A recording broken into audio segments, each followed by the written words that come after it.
Hello guys, good morning. Time check tayo, 9:34 AM. Guys, ang lakas ng ano natin. 57%, umaakit pa ng 60 plus. Kasi ang daming load ginagamit natin ngayon mga boss. Pero okay lang kasi 24 hours naman na gumagana itong ano natin, solar setup. 16 piraso na EVE 105 AH 8S2P, so lumalabas since 24 volts 5,376 watt hour yung battery natin. So ito yung inverter natin, toroidal inverter. Sobrang ano nito, napakaganda ng performance niyan kahit malakas na load. Ito yung mga ano natin, MPPT SEC SRNE 40 amps, dalawang 3 na 550 watts na ka-series, Elijoy 60 amps, limang 160 watts na ka-series, total 800 watts. Ito total 1,100 watts. Yan, tapos yon pahinga muna yung dalawa. Gagamitin din natin yan later, makabili tayo ng mga additional na solar panels. Saka ito yung harvest ng ating Elijoy ngayon, 800 watts yung panel. Hindi pa kasi hindi pa masyado siyang naarawat kasi kabilang side kasi to mas mas lalakas to pag mga 12 to mga ganun na 12 pataas, 12 PM. Ito yung nakaharap ngayon sa araw, so 28 ganyan, 28 amps, okay na rin, diba?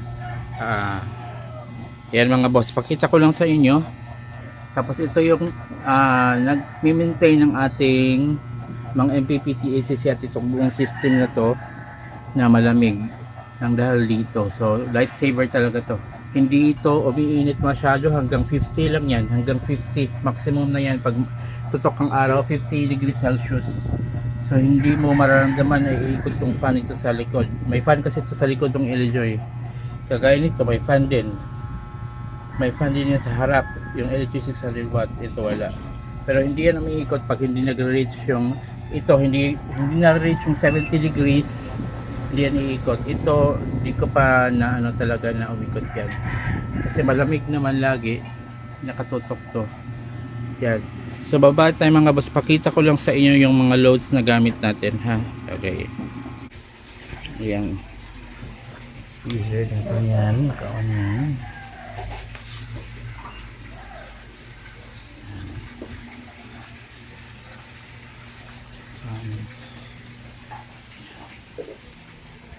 Ayan.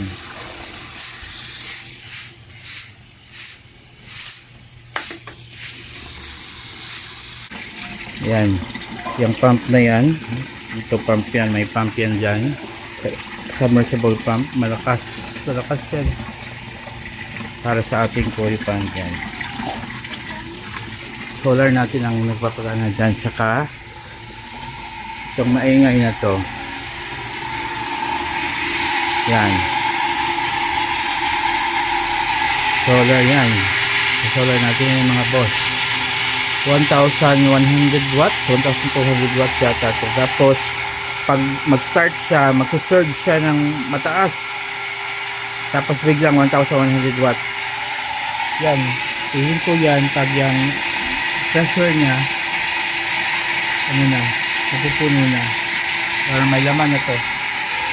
Hindi naman siya always nag-on, minsanan lang naman kasi hindi naman to agad-agad nauubos dahil sa kalaki. Ilang liters to, diba? 82 liters yan. Yan.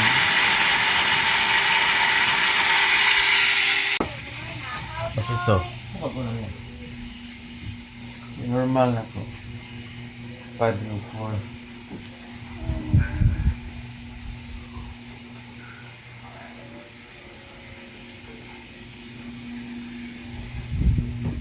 Huwag mo ito mag-under yan.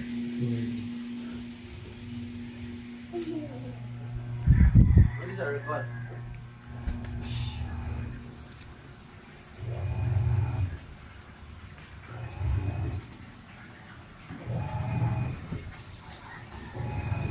Yan, washing machine na yan.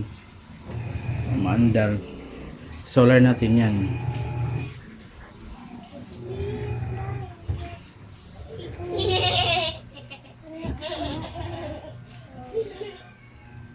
Okay. Malinis pa rin.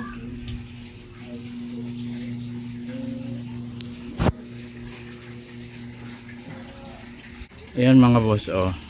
Tumigil na siya kasi may laman na. Tapos mamaya pag maubos na yan, ano na, aandar na naman yan. 80 liters naman yan eh.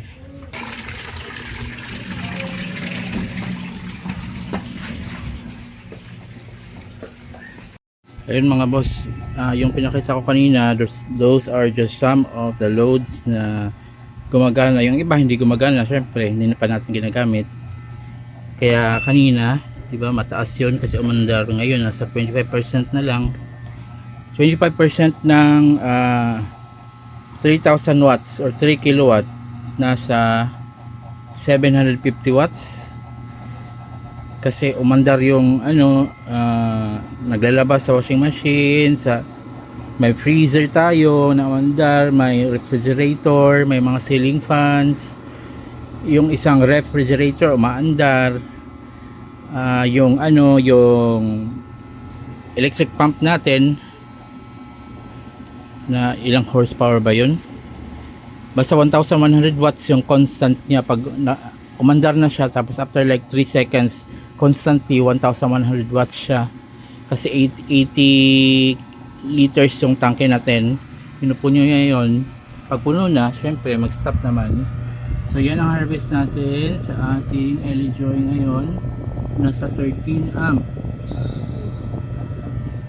Ito naman nasa 28 amps. So yan mga boss, yung laking tulong talaga pag may solar tayo mga boss, kasi nakakasave tayo sa kuryente. Ito nga sa amin 24 hours na talaga siyang gumagana. Kaya naman pala i-handle ng aming battery. Ito yung battery natin. So lahat ng to mga boss, syempre yung iba nito binili ko sa ibang shopping platform, pero ano, check nyo dyan sa description or sa pin post natin, kasi dyan ko ilalagay itong mga items na to, mga units na to, kung saan ko to nabili. Kung sakaling gusto nyo din bumili ng ganito, so parang nakakatipid ka. Tapos pag ano, kasi ako DIY lang talaga to, nanood lang ako ng maraming YouTube videos kung paano mag-install, kung ano yung mga computation ng mga parameters na ganyan, paano siya ipag-connect. Sa YouTube lang talaga ako natuto. YouTube at saka sa Facebook na rin, sa mga groups ganyan, sa mga post ng mga nauna sa atin na matagal na. So itong setup pala natin mga 2 to 3 years na yata to. 3 years na siyang gumagana na ganito. Syempre ito bago to. Ito yung LJ bago natin yung nabili ngayon. Within this month lang. So yan, plano ko nito tatlong 550 watts i-series ko. Tatlong 550 watts, ito dalawang 550 watts. Tapos yun, yung apat na 160 watts kasi 600 watts yan, di ba? So apat na 160 watts, 640 watts dyan siya. Tapos yung isang bagong ano din natin, bagong nabili din natin na 160 watts na Hantec, yung maliit pero malakas, ito siya sa 200 watts step up para sa ating battery na 24 volts. So lagay ko dyan sa baba kung saan ko ito nabili lahat. Tapos kung sakaling gusto nyo, click nyo lang para hindi kayo ma-scam. Huwag na kayo maghanap sa iba pa. Dyan lang sa description at sa ano natin, sa pin post at saka sa ano natin, sa post ko na to, kung saan ko mismo ipapost ng video na to. So hanggang sa muli mga boss, update lang to. Pinakita ko lang yung mga possible loads na pwedeng paganahin sa sobrang ganda natin na 3,000 watts toroidal inverter. Maganda to mga bossing. Kayang-kaya niya hanggang 3,000 watts talaga na ano, mga load sabay-sabay. Pero syempre dapat kaya din ang battery nyo. Dapat mas malaki. Kano ko nga magdagdag pa ng battery. Ito 5,376 watt hour kasi 24 volts 210 AH ang lalabas. 16 piraso na 105 AH, ginawang 8 is 2P. So 8 is 2P, 24 volts or 25.6 times 105 AH. times 2 na kasi 8S2P. So 25.6 times 210 AH, yun 5,376 watt hour. So meron din dyan sa kung ilagay ko kung saan ko to nabili.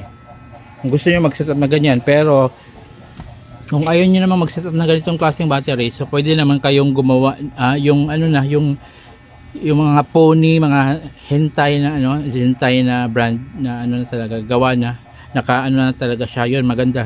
Kung ako papabalikin, yun ang bibilhin ko. Hindi na ako magaganito kasi ito ikaw pa ang magko-connect lahat, gagamit ka pa ng ng mga balancer, active balancer, ganyan, magko-connect ka, pero DIY kasi itong talagang sa akin, from scratch talaga ginawa natin. So yun mga bossing, hanggang sa muli, till our next video, like and share, at saka follow nyo na rin, subscribe kung sa YouTube nyo to nakita, subscribe nyo din, saka like and share. God bless everyone, ingat palagi, blah blah blah.